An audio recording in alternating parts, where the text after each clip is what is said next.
আজ রাতের খাবারটা একটু তাড়াতাড়ি বানিয়ে নেব, তাই এখনই বিকেল 5:30 বাজলেও একটু তাড়াতাড়ি রান্নার তোড়জোড়টা শুরু করে দিয়েছি। তার একটা অবশ্যই বিশেষ কারণ আছে। আজ একটা সত্যি খুশির দিন আমাদের কাছে। কর্তামশাই নতুন একটা বাইক কিনেছে, আজ তার ডেলিভারি করবে। তাই আর কি, আজ এই গাড়ি কেনার আনন্দেই রাতের খাবারটা বানাচ্ছি। একটু চানা মশলা করব আর বান পাউরুটি তৈরি করব। চানা মশলাটা তৈরি হয়ে গেছে, পাউরুটিটার জন্য ময়দাটা মেখে রেখেছি। এবার স্টিম করে নেব। খাবার আগে প্যানেতে একটু বাটার দিয়ে সেঁকে নেব। কর্তামশাইয়ের অফিসে যাতায়াতের বড্ড অসুবিধা হচ্ছিল জানেন।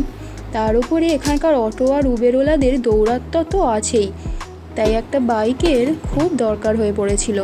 তাছাড়া টুকটাক এদিক ওদিক যাওয়া, এই বাজার করতে যাওয়া, কাছে পিঠে কোথাও যাওয়া বড্ড অসুবিধা হচ্ছিল।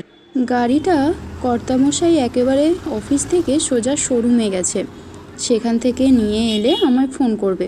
তারপর বাড়ির সামনে যে গণেশের মন্দিরটা আছে সেখানে পুজো দিয়ে একেবারে গাড়ি ঘরে তোলা হবে। এই যে কর্তামশাই গাড়ি নিয়ে হাজির হয়ে গেছে। বাউন ঠাকুরও তার পুজোর সব রীতিনীতি শুরু করে দিয়েছে। ওখানের থেকে এখানের গাড়ি পুজোর সমস্ত রীতিনীতি সব কিছুই আলাদা দেখছি। কত জায়গায় যে চন্দন আর সিঁদুর লাগালেও তা গুনে শেষ করতে পারবো না। তার সাথে নারকোল আর লেবুর কাজ তো রয়েইছে।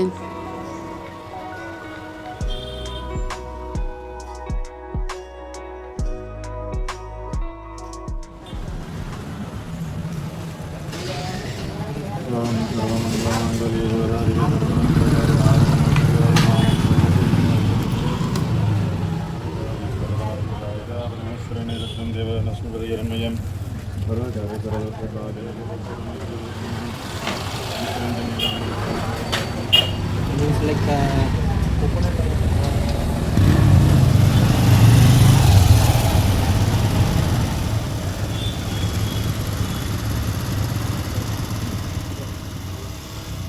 সাধারণত চেন্নাই আর পশ্চিমবঙ্গের বাইকের মডেলগুলো যেগুলো একই, সেগুলোর দাম মোটামুটি একই হয়, কিন্তু অনরোড প্রাইসের মধ্যে একটু পার্থক্য দেখা যায়। অর্থাৎ ইন্স্যুরেন্স, ট্যাক্স, হ্যান্ডেলিং চার্জ ইত্যাদি কম হওয়ার জন্য চেন্নাইয়ের বাইকের দাম পশ্চিমবঙ্গের তুলনায় একটু হলেও কম হয়।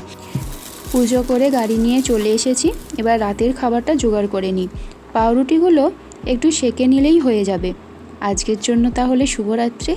আপনারা ভালো থাকবেন, সুস্থ থাকবেন, সবাইকে ভালো রাখবেন, সর্বোপরি নিজে ভালো থাকবেন। এখানেই আমার ব্লগটি শেষ করলাম।